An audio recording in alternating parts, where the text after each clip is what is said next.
Halo 2 was one of, if not the best Halo game to ever grace our consoles, but its development was, sort of rocky. As a result of this, a lot of things were cut from the final game. That includes weapons, equipment, characters, levels, and more. So today, I thought it'd be kinda cool to take a look back at some of the campaign levels and multiplayer maps that might have been. Alphamoon was a cut level from Halo 2's campaign, and seemed to have the same story goal as the level The Oracle from the final game. This level involved the Arbiter securing 343 Guilty Spark for the Covenant. However, unlike the Oracle, this level would have been set in a heretic camp, on the planet Threshold's moon, Basis, the setting of the multiplayer map, Burial Mounds.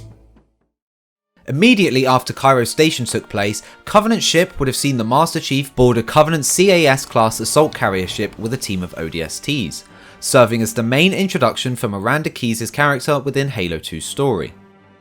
After opening the airlock in Cairo Station's docking bay, Master Chief would have been blasted towards the Covenant ship, and instead of giving the Covenant back their bomb and blowing it up in the final game, this level would have involved infiltrating the ship, taking on and killing its crew up until you eventually steal a Wraith and use its mortar against the ship's power core, blowing up the ship. Although giving the Covenant back their bomb in the final game was fucking badass.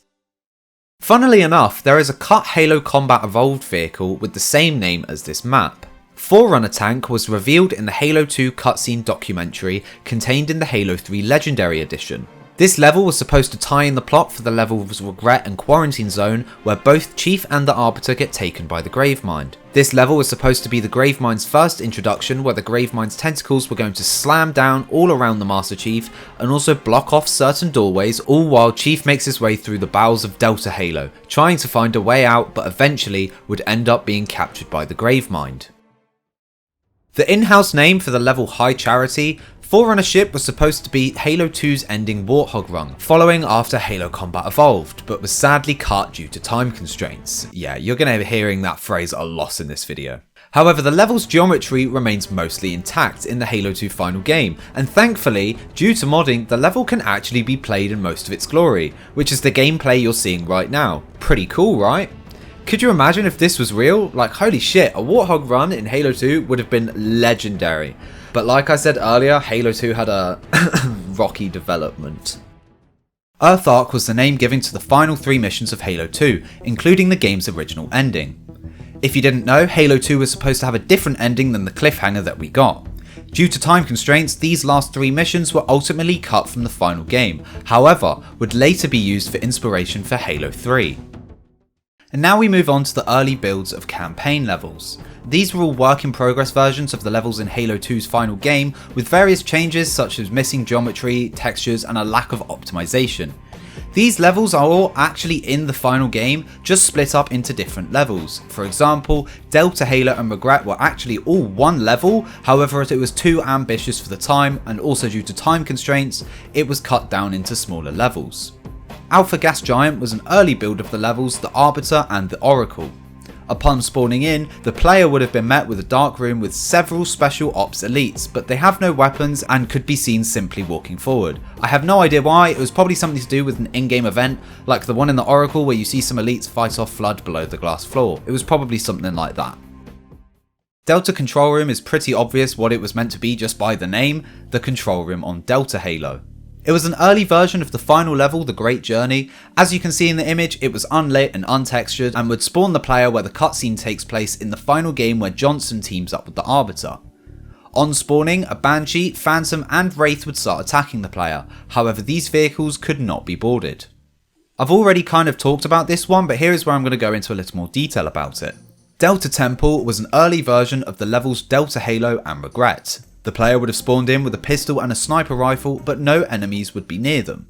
The early storyboards for the game depict a version of Deltatemple in which the in amber clad exits slip space above the ring and engages in a space battle with 2 Covenant cruisers, before proceeding to drop the Master Chief alone on the ring. The Chief would have exited his drop pod armed with a pistol, and once he's sure the area is clear, he would have switched to his sniper rifle. Cut scripts from the game says that this early version of Delta Halo and Regret would have had stealth mechanics, such as a work shift change for Covenant patrols and dialogue with Cortana informing John Halo that if he's not quick, the patrols may find the dead bodies of guards he's killed. Honestly, that sounds pretty cool, not gonna lie. Like, one thing I always wanted in Halo 3 ODST was a stealth mechanic. I mean, you get a silenced Magnum and a silenced SMG. It's really a missed opportunity that a stealth mechanic wasn't in there. But oh well, Halo 3 ODST was a great game nonetheless. Earthcity was an early version of the level's outskirts and metropolis. In the September 2003 build of the game, you can see that a large section of the city was modelled with wraiths, attacking the player. This version was most likely used in the controversial Halo 2 E3 demo used to show off the game. I say it's controversial because when the actual game was released, nothing in the demo was actually in the game, to my knowledge. Sentinelhq was present on the September 2003 build of Halo 2. It wasn't included in the E3 demo stream, leaving information about the level up to everyone's imagination, aside from its name. Presumably, just based off the name, this was an early version of the level's Sacred Icon and Quarantine Zone, since that's where we first see the Sentinels in Halo 2, which is probably where the name comes from. Moving on to the cut multiplayer maps from the game, around 4 or 5 multiplayer maps were cut during the development of Halo 2. However, I could only find information about 2 of them, so sorry about that. Max Hoberman, a former senior employee at Bungie and designer for the multiplayer maps, said, and I quote, that they were cut for the right reasons fairly early on. Anchor Point was apparently supposed to be a 2v2 map designed for aerial Banshee dogfights.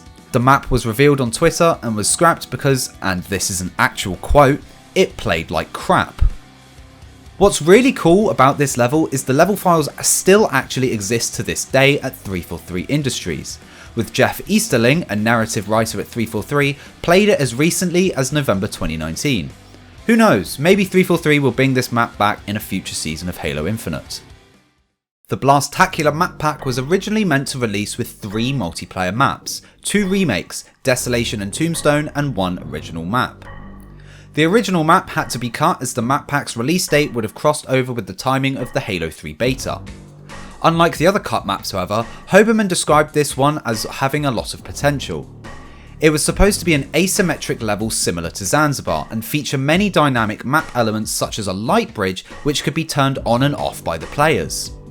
As of 2014, Hoberman has yet to bring this level back, although apparently he still wants to. Please bring it back, Hoberman. I'd actually love to see that.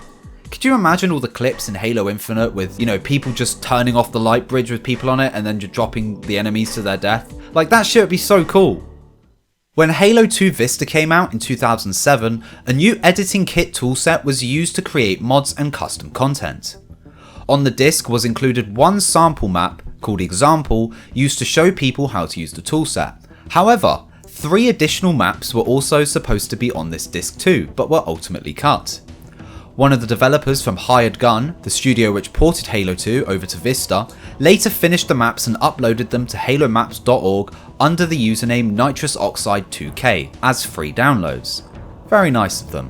So the first map on the list is called Earthcity. This map serves as a small test environment set in Old Mombasa. The map consists of a short street surrounded by buildings with a Gorse Warthog in the middle. Beach Battle serves as the Forerunner counterpart to Earthcity. The map is presumably set on Delta Halo, being that it is Halo 2, and actually features the suppressed SMG, a weapon that was cut and later on added into Halo 3 ODST, and then later on into Halo 3 multiplayer. Not a lot is known about Covenant Sample since it was never actually released. This map presumably focused on Covenant themes similar to existing maps such as Midship and Gemini. And finally we get onto the development and testing levels. These levels were of course cut from the game as they were only created for the sole purpose of testing various game features. They were never intended for the general public to play them. AI_test is a testing map that is simply loaded with 2 hunters and a non-flyable Banshee in a very small room. The room has some corridors around the outside and some textures resembling the final game. The Audio Playground is a level where Bungie experimented with sound effects during the development of Halo 2.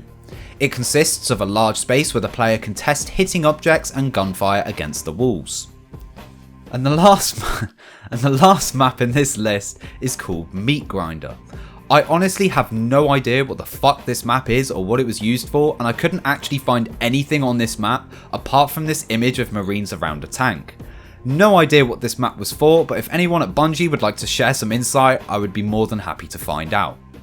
Honestly, I think this was just some sort of inside joke within Bungie. I have no idea. You know, the map name itself, Meat Grinder, is just... I have no words, to be honest with you. It was, yeah, like I said, it was probably just some inside joke where they just messed around with the Halo 2 development tools.